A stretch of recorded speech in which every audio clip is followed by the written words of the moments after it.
Don't end up a nobody like your mom. The words hung in the air, sharper than the crystal flutes on the table. My brother Ryan swirled his bottomless mimosa, pointing a manicured finger at my 10-year-old daughter, Olivia. Seriously. Liv, your mom rents. She consults. She is 32 and owns nothing. That is not a legacy, that is a failure. The other club members glanced over, amused. I did not blink. I did not defend myself. I just wiped a smudge of syrup from Olivia's cheek and checked my watch. It was 11:42 a.m. By noon, his entire world would be mine. Drop a comment and let me know where you're listening from and what time it is for you right now. I'd love to know who's part of our community. I did not throw the glass. I did not flip the table. I simply folded the white linen napkin, placed it next to my untouched plate, and stood up. The movement was so precise, so devoid of the drama Ryan craved, that for a second he looked disappointed. Running away already, Soph? He called out, his voice booming across the patio, ensuring the table of investors 3 feet away heard him. We haven't even ordered the lobster. Don't be such a snowflake. I am just trying to motivate you. I did not look at him. I looked at Olivia. Her eyes were wide, welling with the kind of shame that sticks to a child's ribs for 20 years if you let it. I took her hand. It was cold. Come on, Liv, I said. My voice was steady, low. Let's go. We walked out of the club, past the valets who knew Ryan by name but only knew me as the sister, past the gleaming row of leased luxury cars that Ryan pretended were assets. The silence in the parking lot was heavy, but it was not the silence of defeat. It was the silence of a fuse burning down. I buckled Olivia into the back seat of my sedan. Mom? She whispered. Is Uncle Ryan right? Are we nobodies? I paused, my hand on the doorframe. I looked at her, really looked at her, and I felt something inside me snap. Not a break, but a locking into place, like a bolt sliding home. No, I said. Uncle Ryan is loud. There is a difference. I closed the door, creating a seal of quiet around us. I walked around to the driver's side, but before I got in, I leaned against the warm metal of the car and pulled my phone from my clutch. The screen was bright in the midday sun. I opened my encrypted messaging app and found the contact listed only as Jared. Jared was Ryan's chief operating officer. He was also the man I had hired 3 years ago to keep the ship from sinking while Ryan played captain on the deck. I typed 2 sentences. Activate the Aurora Clause. Mandatory shareholder meeting. 3 p.m. today. I watched the message deliver. Then I watched it turn to read. 3 seconds later, 3 dots appeared, danced for a moment, and vanished. Jared knew better than to reply. He knew what Aurora meant. It meant the grace period was over. It meant the silent partner was stepping into the light. I slipped the phone back into my bag. People often ask how Ryan didn't know. How could he run a company for 3 years and not know his own sister was the majority shareholder? It seems impossible, but Ryan suffered from a specific, fatal kind of blindness. He was the loudest man in the room, and he believed that if power did not scream, it did not exist. For 3 years, he had been emailing my shell company, Atlas Ventures, begging for capital injections. He wrote long, flowery emails about his vision and his legacy, using the same desperate flattery he used on his country club friends. He never suspected me because his narcissism wouldn't allow it. To Ryan, I was just Sophia, the girl who rented, the girl who drove a 4-year-old car, the girl who consulted.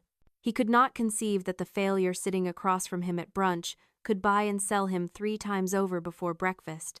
His arrogance was his blind spot. He thought he was a king because he wore a crown, never realizing he was standing on a trapdoor I had built. I got into the driver's seat and started the engine. It purred to life, efficient and reliable. I checked the rearview mirror.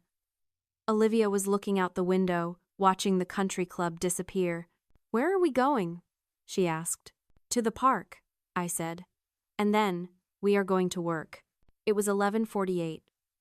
Ryan was probably ordering another round of mimosas, laughing about his sensitive sister, completely unaware that he was already an employee. The playground was quiet, a small island of green in the middle of the city.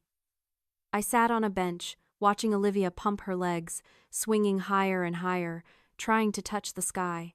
She looked lighter now, the shame from the country club already fading in the wind. Children are resilient, but they are observant. She needed to know that her mother was not a victim. Ryan told everyone I was a freelance consultant. It was a convenient box to put me in, vague enough to be dismissive, small enough not to threaten him. He liked to imagine I spent my days proofreading resumes or organizing spreadsheets for minimum wage. The truth was a little more complex. I do not consult. I acquire. I am the founder and sole principal of SV Capital, a boutique private equity firm. As of this morning's market open, my personal portfolio sits at $16.8 million. I built it quietly, brick by brick, leveraging the very thing my family mocked: my silence.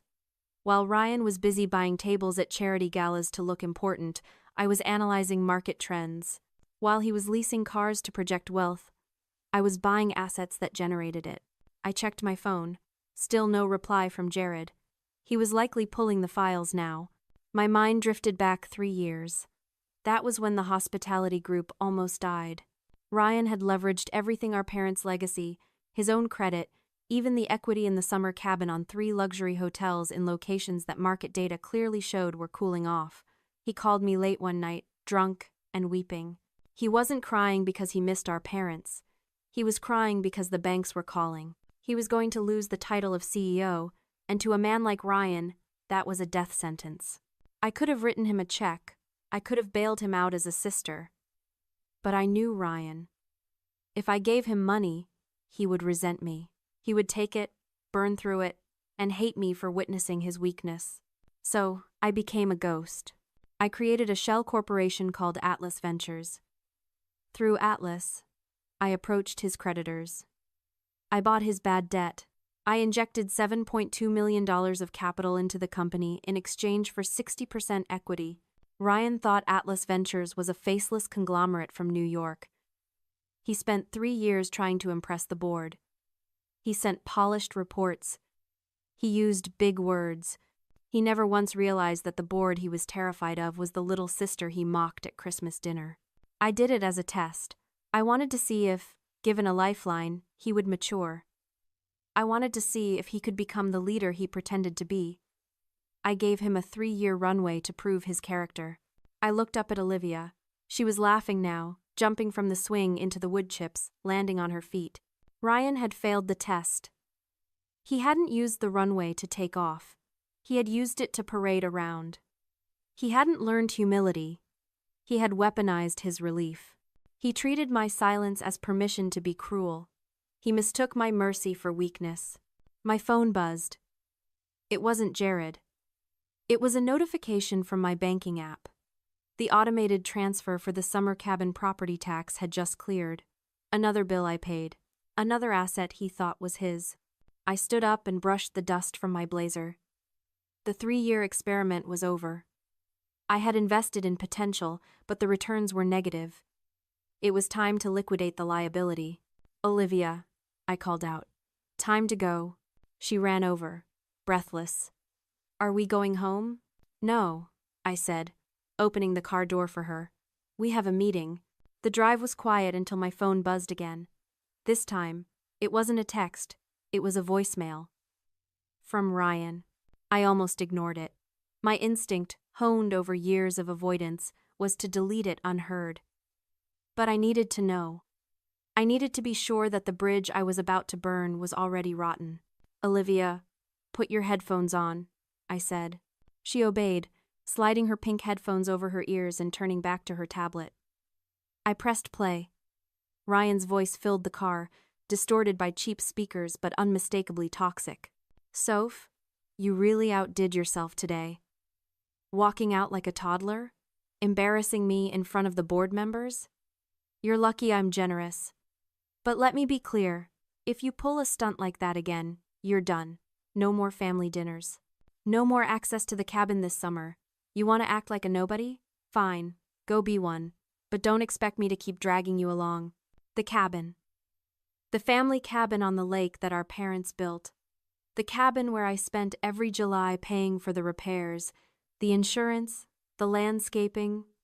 While Ryan posted Instagram photos of his sanctuary, he was threatening to ban me from a property I legally owned 50% of and financially supported 100% of.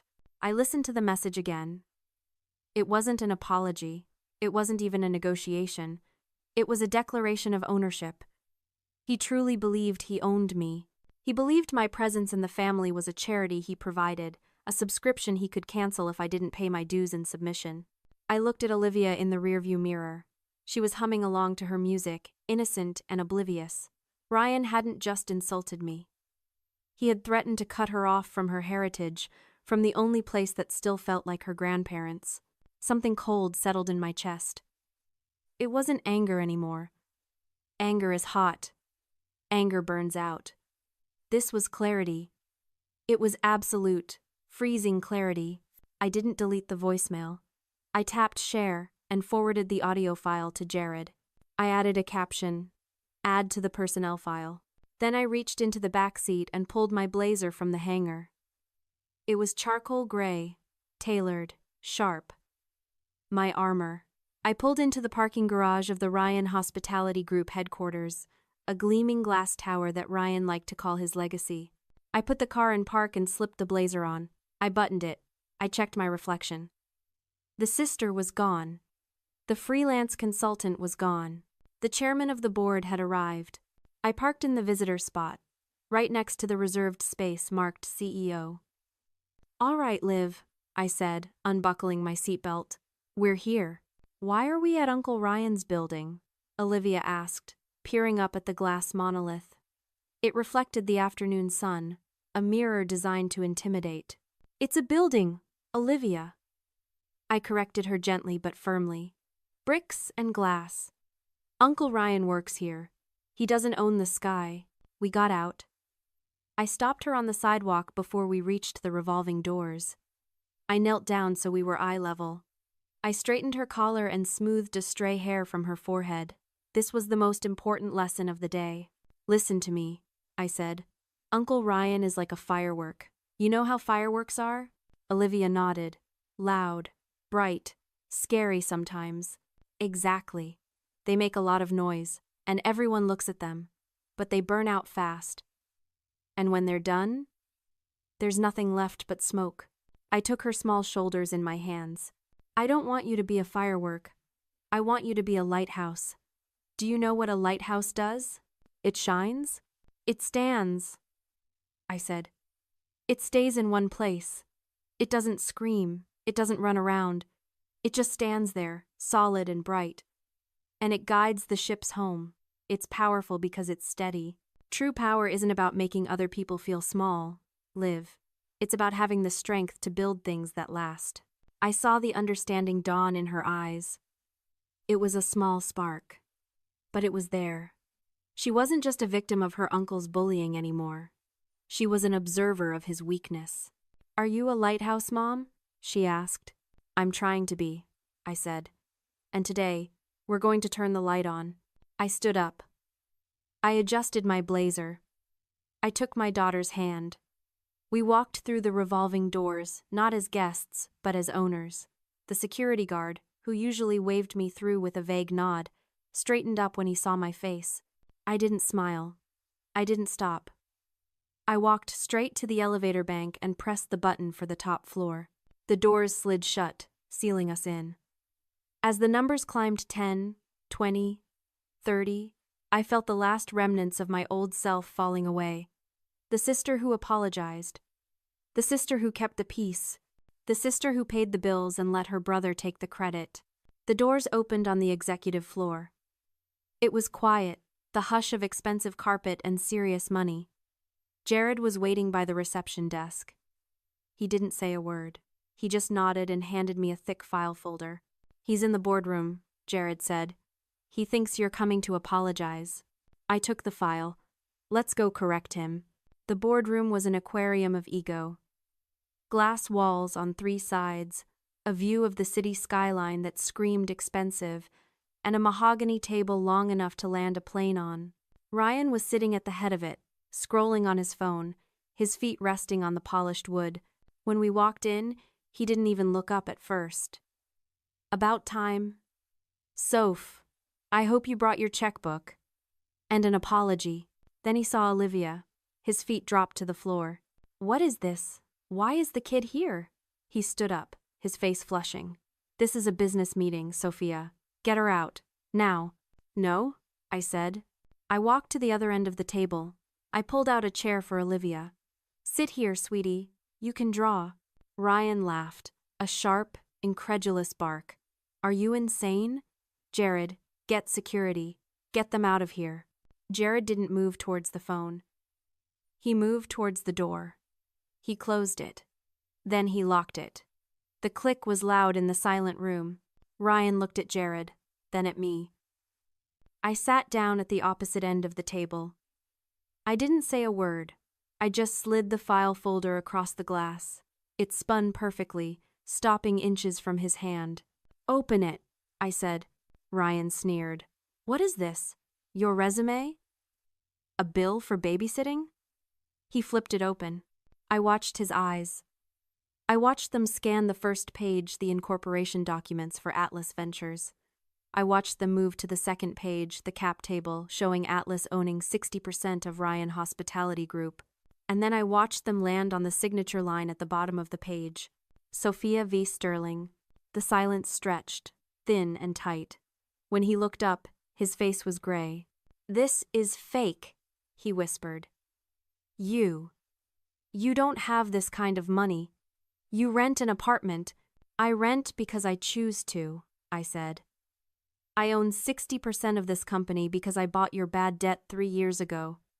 I am Atlas Ventures, Ryan. I am the board you've been trying to impress. No. He shook his head, a frantic, jerky motion. No. Atlas is a firm in New York. You're a consultant. I am a private equity investor with a portfolio of $16.8 million, I corrected him. And you are a liability I am tired of carrying. He looked at Jared for help. Tell her she's crazy. She's the majority shareholder, Ryan, Jared said, his voice flat. She signs my checks. And yours. Ryan collapsed into his chair. The arrogance was draining out of him, replaced by a terrified confusion. But I wasn't done. I nodded to Jared. Show him the rest. Jared pulled up a spreadsheet on the main monitor. It was an expense report. We ran a full audit this morning, Jared said. The Porsche lease? Expensed as client transport. The country club membership? Business development. The rent on your penthouse? Corporate housing. You've been expensing your entire life to the company, Ryan. Ryan stood up, slamming his hands on the table. I am the CEO. Those are legitimate expenses. I have to look the part. You don't own that Porsche, Ryan, I said, my voice cutting through his shouting. The company leases it. You don't own your apartment. The company rents it. You don't even own this suit.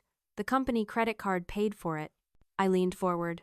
You are a paper tiger. You look fierce on the outside, but you are made of debt on the inside. You built a life on money you didn't earn, status you didn't build, and a company you don't own. And today, the bill is due. Ryan looked at the screen, then at me. He looked at Olivia, who was watching him with wide, curious eyes.